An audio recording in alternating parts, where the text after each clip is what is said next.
सुधा की शादी हुए 4 साल बीत चुके थे, लेकिन आज तक सुधा को उसके पति और ससुराल से वह मान सम्मान नहीं मिला था जिसकी वह हकदार थी। सुधा के सास ससुर तो उसे बस घर में काम करने वाली एक नौकरानी समझते थे और उसी तरह से उसके साथ बर्ताव करते थे। उसका पति मदन भी उसे बस एक भोग की वस्तु और अपने घर में काम करने वाली नौकरानी समझता था, जो कि जरूरत पड़ने पर उसके लिए उसके सारे जरूरी काम कर दे, उसका सारा घर संभाल ले, उसके माँ बाप की सेवा करे और रात में पत्नी बनकर उसे सुख प्रदान करे। लेकिन बदले में उसको कोई मान सम्मान नहीं मिल रहा था। यही सोच थी सुधा के पति मदन और उसके माता पिता की। सुधा का जीवन उसके ससुराल में बहुत ही कष्ट से बीत रहा था। खैर, इन 4 सालों में उसके 2 बच्चे हो गए थे, लेकिन दोनों बच्चे भी दादा दादी के पास ज्यादा समय बिताते थे, तो उनकी ही बोली बोलने लगे थे, जिससे सुधा को बहुत बुरा लगता था। धीरे धीरे समय बीतता गया और सुधा की शादी को 8 वर्ष बीत गए। सुधा को लगा अब बच्चों में समझदारी आ गई होगी। पति और सास ससुर ना सही, बच्चे तो मेरे साथ होंगे। लेकिन नहीं, बच्चे दादी की बोली बोलने में पारंगत हो चुके थे और माँ को उस घर की नौकरानी से अधिक कुछ नहीं समझते थे। वह भी माँ को कुछ भी गलत बोलने से बाज नहीं आते थे, जिस पर दादा दादी हंसते थे, क्योंकि उनके हिसाब से सुधा अपमान करने के लायक ही थी। उन्होंने खुद के बेटे को तो अपने मुट्ठी में कर रखा था। खुद का बेटा तो अपने माता पिता की पूजा करता था, लेकिन पोते पोतियों को उसकी माँ से दूर कर रखा था। सुधा का बेटा और बेटी दोनों की नज़र में ही उनकी माँ का कोई अस्तित्व ही नहीं था और वह दोनों उसकी कोई इज्जत नहीं करते थे। पति मदन तो वैसा था ही। सुधा का जीवन बद से बदतर होता जा रहा था। कभी कभी वह चिढ़कर बोल देती थी, इससे तो अच्छा होता मैं मर जाती, मेरा है ही कौन। इस पर भी सुधा के पति और बच्चे उसका मजाक उड़ाने से बाज नहीं आते और उसकी सास तो नक्कर बोलती, कोई बात नहीं, जाकर मर जा, मैं मेरे बेटे की दूसरी शादी करके दूसरी बहू ले आऊंगी, जो कि तुझसे तो अच्छा ही घर संभाल लेगी। उसके बच्चे भी ऐसे ही बातें बोलते, कोई बात नहीं मम्मी, आप मर जाओगी तो दादी हमारे लिए नई मम्मी ले आएंगी। वैसे भी आप ज़्यादा पढ़ी लिखी तो हो नहीं, हमारा होमवर्क भी नहीं करवा सकती। कम से कम नई मम्मी आएगी तो हमें होमवर्क की प्रॉब्लम तो नहीं होगी। और सब जोर जोर से हंसने लगते। बाकियों का तो ठीक, लेकिन अपने बच्चों के मुंह से अपने लिए ऐसी घटिया बातें सुनकर सुधा का कलेजा मुंह को आ जाता। लेकिन वह कुछ नहीं कर सकती थी, क्योंकि उनकी सही परवरिश वह चाह कर भी नहीं कर पाई थी और दादा दादी ने हमेशा बच्चों पर अपना अधिकार जमा कर रखा था, जिसके परिणाम स्वरूप उन्हें अपने जैसा ही बदतमीज बना दिया था। उनकी नज़र में माँ की कोई कीमत नहीं थी। उनके पिता ही उनके लिए सर्वस्व था और माँ बस उस घर की नौकरानी थी। सुधा को समझ में आ चुका था कि उसका कोई अस्तित्व ही नहीं बचा है और एक दिन घुटते घुटते उसे ऐसा लगने लगा कि इससे तो अच्छा कि वह अपनी जान दे दे। यही सोचकर वह अपनी जान देने जा रही थी कि उसने सोचा, वह अपनी जान क्यों दे, उसकी क्या गलती है। गलती तो इन लोगों ने की और अगर वह अपनी जान दे देगी तो इन लोगों के लिए तो और आसान हो जाएगा। उसके जाते ही कुछ ही दिनों में इस घर में दूसरी औरत को ले आएंगे, जिसकी जिंदगी यह खराब करेंगे और खुद तो मजे की जिंदगी जिएंगे। इन्हें इनके किए की सजा देना तो बनता ही है। सुधा को सबसे ज्यादा दुख इस बात का था कि उसके कोख से जन्मे बच्चे उसके साथ बदतमीजी करते थे। और लाख समझाने पर भी उन्हें समझ में नहीं आता था। सुधा को यह बात बहुत अच्छे से समझ में आ गई थी कि अब वह चाह कर भी अपने बच्चों को अपने लिए खड़ा नहीं कर सकती, अपना नहीं बना सकती। सुधा ने अब विचार करना शुरू किया कि वह क्या करे कि इन लोगों को इनके किए की सजा मिले, क्योंकि अब सुधा को भी इन लोगों से कोई लगाव नहीं रह गया था और वह इन लोगों की जिंदगी से बहुत दूर चली जाना चाहती थी। लेकिन साथ ही साथ इन लोगों को सबक सिखाकर काफी सोचने के बाद सुधा के दिमाग में कुछ आया। सुधा ने सोचा, बस अब इन लोगों के किए की सजा जरूर मिलेगी, मुझे थोड़ा और इंतजार करना पड़ेगा, फिर इनकी औकात पता चलेगी और तब मेरे दिल को सुकून मिलेगा। जैसे इतने साल गुजरे हैं, कुछ साल और सही। सुधा चुपचाप जैसे सब कुछ सह रही थी, वैसे ही सहती हुई उस घर में अपना जीवन गुजारती रही। धीरे धीरे करीब 16 साल सुधा की शादी के बीत गए। सुधा के बच्चे भी 14 और 15 साल के हो चुके थे। सुधा के सास ससुर की उम्र अब काफी ढल चुकी थी और वह अपना काम करने में भी धीरे धीरे असहाय की स्थिति में जा रहे थे। सुधा का उम्र भी 45 के पार हो चुकी थी और प्रौढ़ावस्था आ चुकी थी। बस सुधा को इसी वक्त का इंतजार था। अब सुधा ने अपने कदम बढ़ाने की सोच ली और एक दिन मौका पाकर उसने बोला, मैं अब तुम लोगों के साथ नहीं रह सकती, मुझे तुमसे तलाक चाहिए। मदन ने बोला, पागल हो गई हो क्या? इस उम्र में तुम्हें तलाक चाहिए? कहाँ जाओगी तलाक लेकर, क्या खाओगी? मायके में तुम्हारा कोई है नहीं, पढ़े लिखे तुम ज्यादा हो नहीं कि कोई नौकरी कर सको। यहाँ 2 वक्त की मुफ्त की रोटी मिल रही है, वह भी तुम्हें हजम नहीं हो रही। जो तलाक की बातें कर रही हो, यह बकवास करके क्या साबित करना चाहती हो? सही बात है, जब किसी को मुफ्त की रोटियां तोड़ने की आदत पड़ जाती है तो उसका दिमाग चढ़ने ही लगता है। पता नहीं क्या क्या उल्टी सीधी बातें मदन सुधा को बोलने लगा। बच्चों ने जब तलाक वाली बात सुनी तो जोर जोर से हंसने लगे और बोले, अब मम्मी को तलाक चाहिए? ऐसा कौन सा बड़ा काम करती है मम्मी कि पापा से अलग होकर रह लेंगी? खुद के लिए मुसीबत खड़ी कर रही हैं। तब तक सुधा की सास भी बोली, हाँ हाँ, जा तू तलाक ले ले, इतने साल तेरे ऊपर बहुत एहसान कर दिया, तेरे जाते ही मैं मेरे बेटे की दूसरी शादी करूंगी। बच्चे भी बोलने लगे, हाँ मम्मी, जहाँ जाना है जाओ, हमारे लिए दादी नई मम्मी ले आएंगी जो तुम्हारी जैसी अनपढ़ जाहिल नहीं होगी, बल्कि पढ़ी लिखी होगी और तुम्हें भी तुम्हारी औकात पता चल जाएगी। सुधा बोली, कोई बात नहीं, जैसा तुम लोगों को ठीक लगे तुम लोग कर सकते हो। वैसे भी इतने साल इस घर में अपना जीवन काटा है, बहुत अच्छे से पता है। मेरे जीने या मरने से किसी को कोई फर्क नहीं पड़ता, लेकिन मेरा भी अब तुम लोगों से कोई लगाव नहीं रह गया। बच्चों को लेकर थोड़ा मोह था, लेकिन बच्चों के मन में अपने प्रति यह घटिया सोच देखकर अब वह मोह भी मेरा खत्म हो चुका है, तो मुझे कोई फर्क नहीं पड़ता। मैंने फैसला ले लिया है तो ले लिया है। मदन को लगा था यह सारी बातें सुनकर सुधा डर जाएगी और चुप हो जाएगी, लेकिन ऐसा कुछ नहीं हुआ। मदन को बहुत हैरानी हो रही थी कि आज सुधा के ऊपर क्या भूत चढ़ गया है, जो इतने दिनों तक हमारे पाँव के नीचे दब के रह रही थी, आज ये ऐसी बातें क्यों कर रही है? मदन ने बोला, अच्छा, तुम यहाँ से निकल कर कहीं और जाकर आराम की जिंदगी जीना चाहती हो, जहाँ कोई काम न करना पड़े?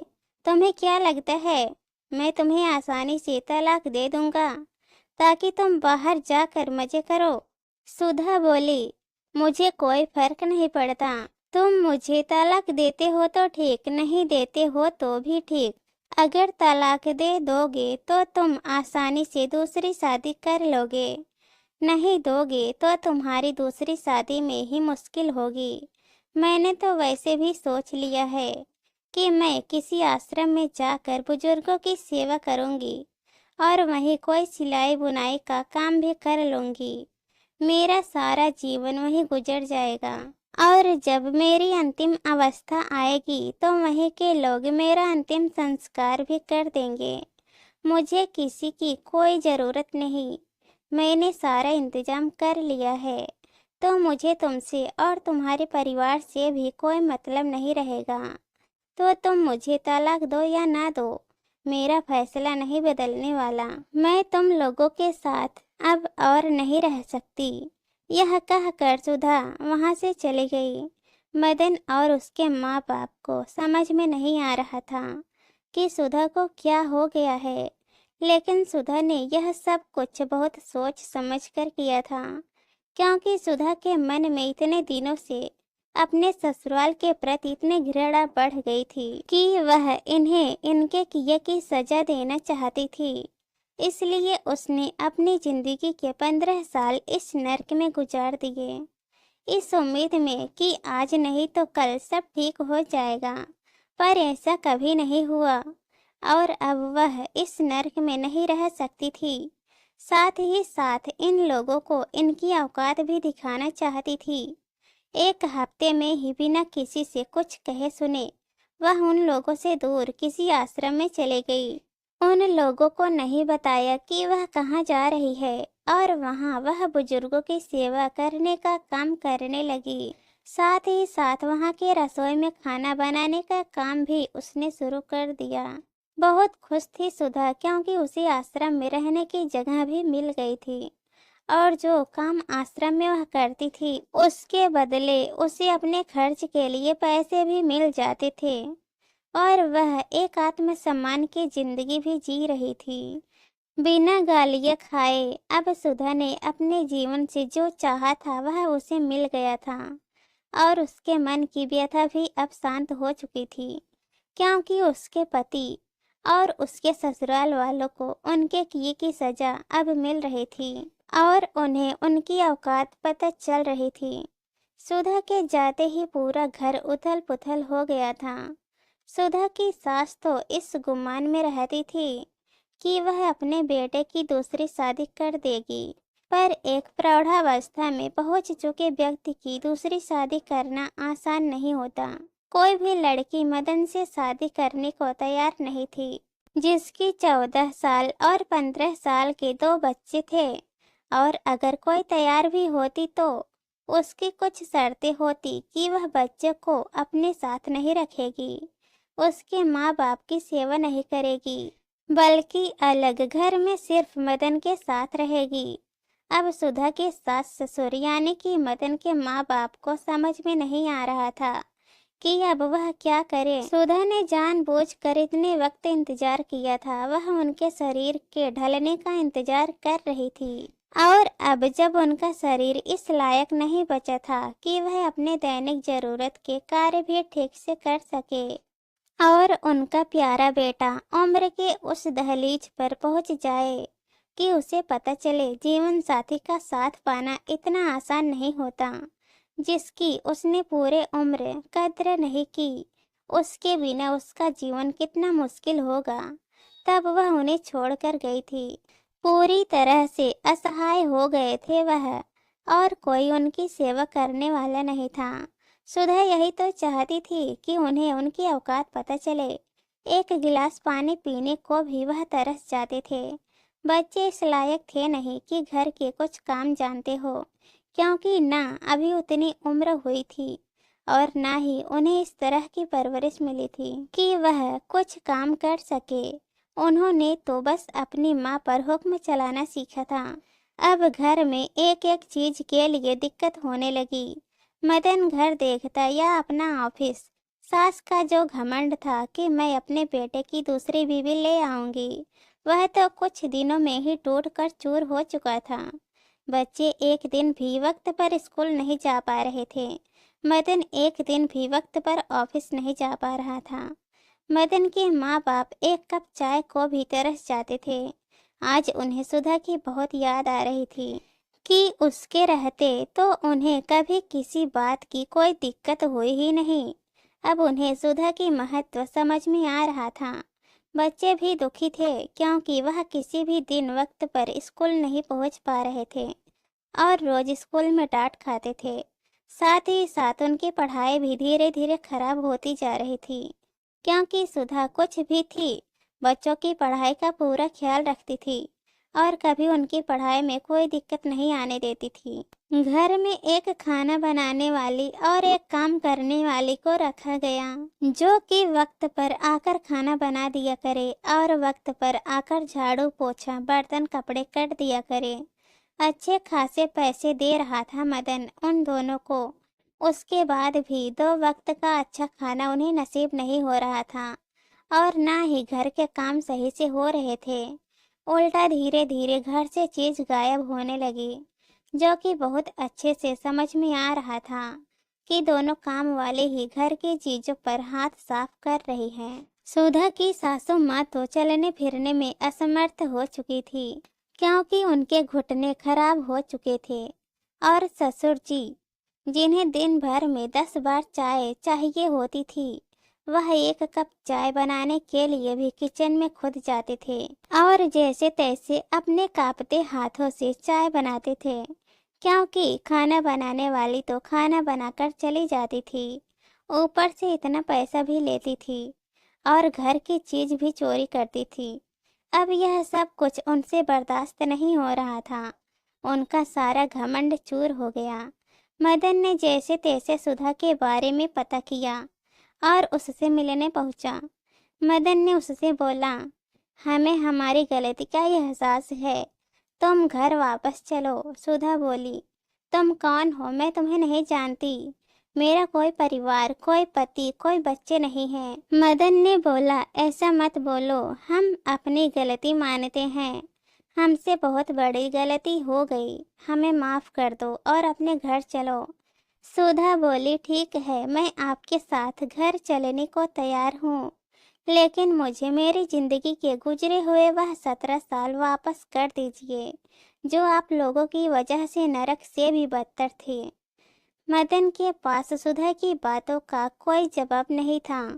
सुधा फिर बोली, आप यहाँ से जा सकते हैं, मैं आपको नहीं जानती। आप लोगों ने गलती नहीं गुनाह किया है। माफी गलती की होती है, गुनाह की नहीं। और हाँ, मैंने बहुत सोच समझ कर यह फैसला लिया है। मैं चाहती तो आज से 10 साल पहले भी यह कदम उठा सकती थी, लेकिन अगर उस वक्त मैंने यह कदम उठाया होता तो तुम बड़ी आसानी से दूसरी शादी कर लेते और अपना जीवन तो संवार लेते। बिगड़ता तो सिर्फ मेरे बच्चों का जीवन। तुम्हारा और तुम्हारे माँ बाप की सेवा तो होती ही रहती। हाँ, मेरे बच्चे जिन्हें तुम लोगों ने अपने जैसा बना दिया, वह भुगतते, क्योंकि सौतेली माँ ही होती है। इसलिए मैंने बहुत सोच समझ कर यह फैसला लिया।